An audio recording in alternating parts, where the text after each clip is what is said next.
Hello YouTube, welcome back to the channel. Stack and Perpetrator here. It's another episode of What's in the Box.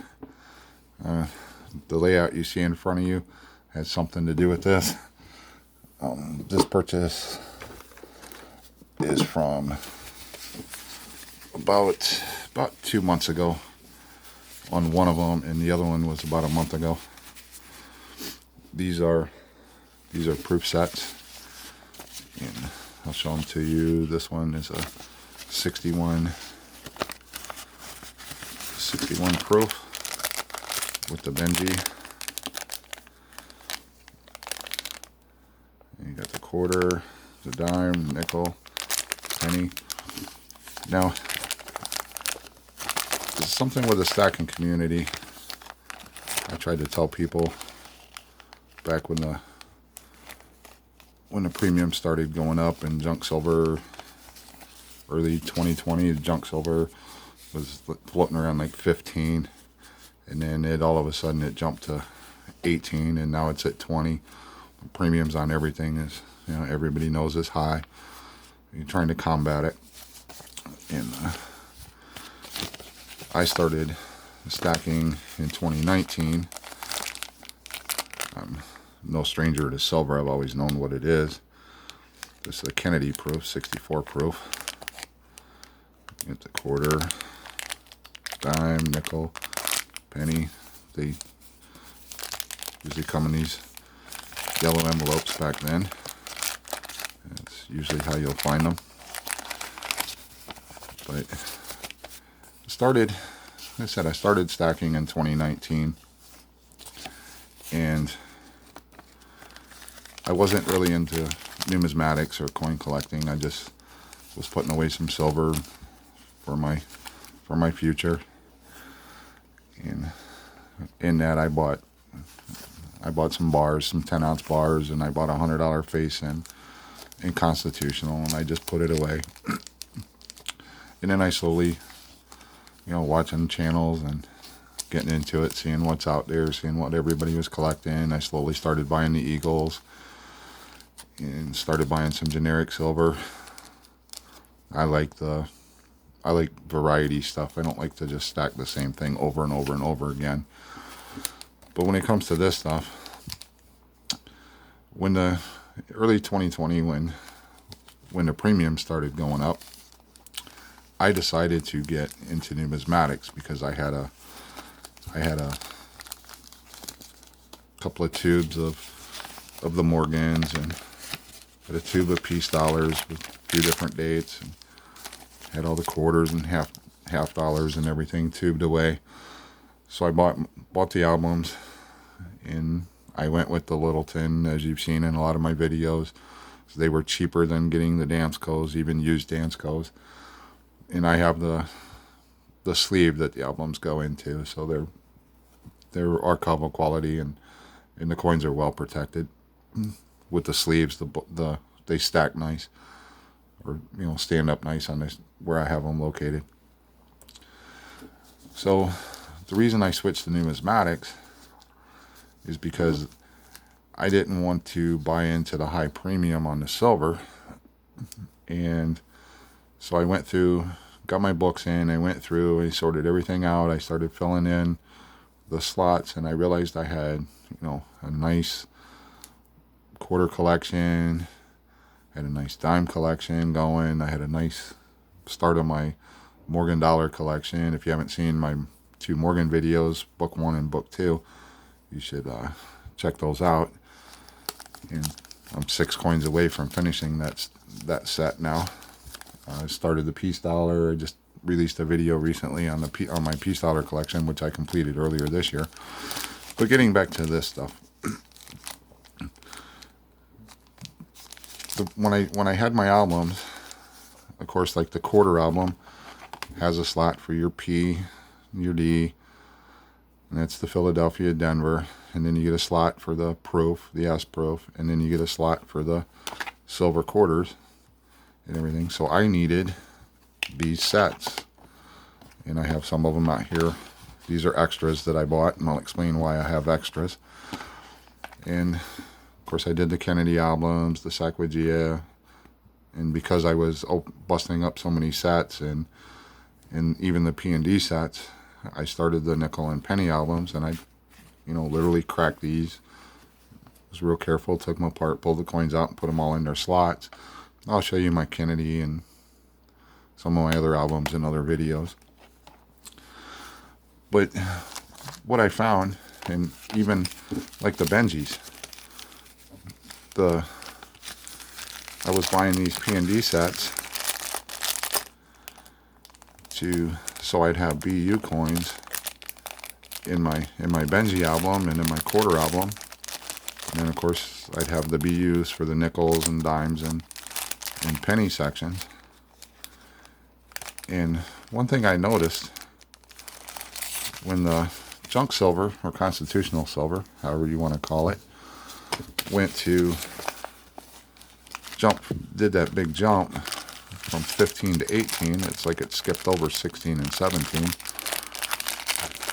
I was in my LCS and I was looking for this stuff, because by that time I had got all the regular proof sets and the regular just everyday P&D sets, the copper nickel clad coins, and I had filled all those albums, or all those slots, and I was down to the silver proofs.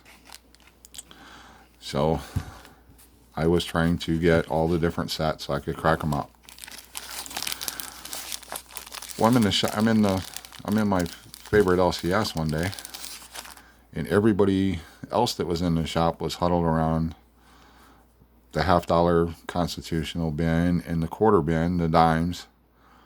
All of them circulated, and they were buying them like there wasn't going to be any more available. Of course, they don't make them anymore, but they were, I guess, had the fear of missing out, and they were just in buying it. Well, I picked out my proof sets, and I picked up a couple of these that I needed.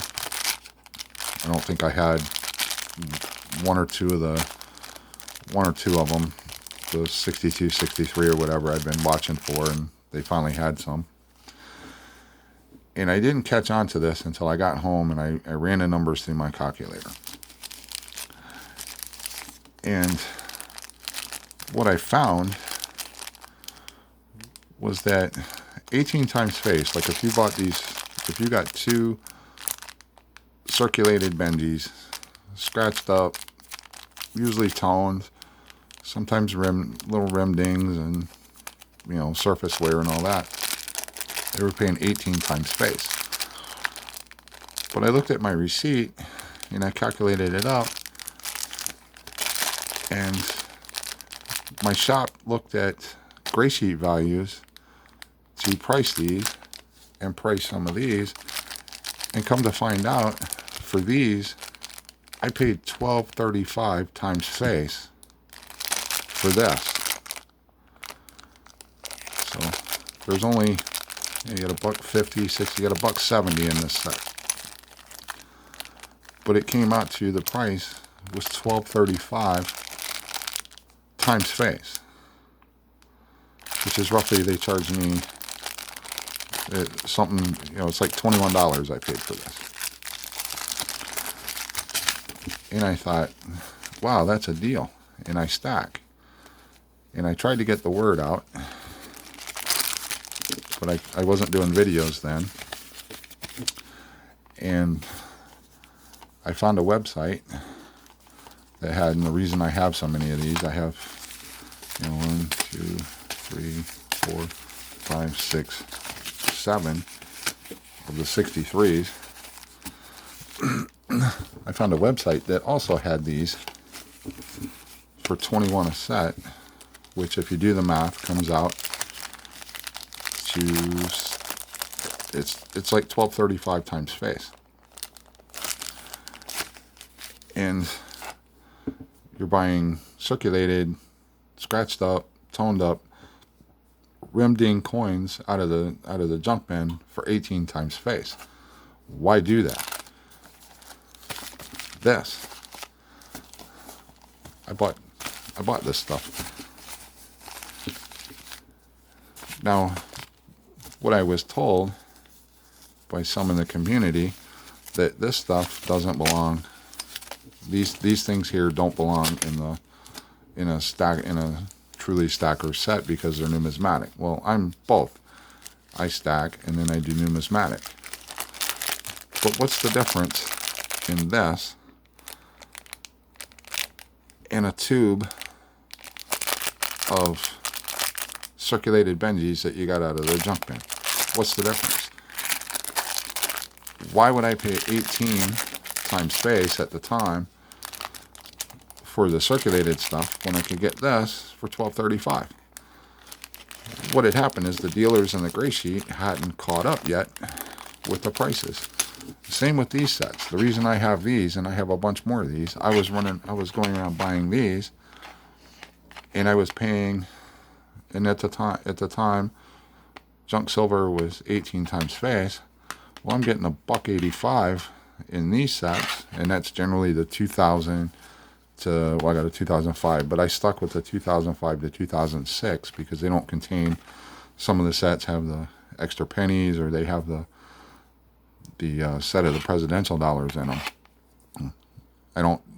Can't include the 99 or the 2012 because they are the key sets and they're priced way up. But the 2000 to 2006 was the best bet. So I was going into coin shops, and this stuff in a coin shop just piles up. These proof sets, they just pile up. The LCSs usually have boxes of them sitting off to the side. So it's not a highly sought after item. But I was getting these for the same kind of deal I was getting these. When I got home and I sat down, I actually did the math right there in the coin shop, just on the silver, and I was getting it, depending on the shop I was at, I have 5 different shops I can go to,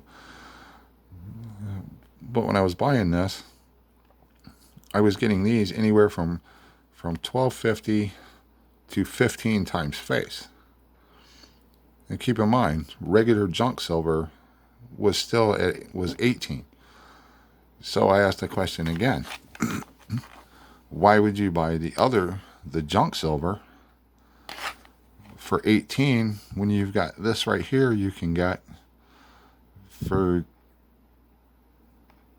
anywhere from $2.50 to $5 cheaper times face?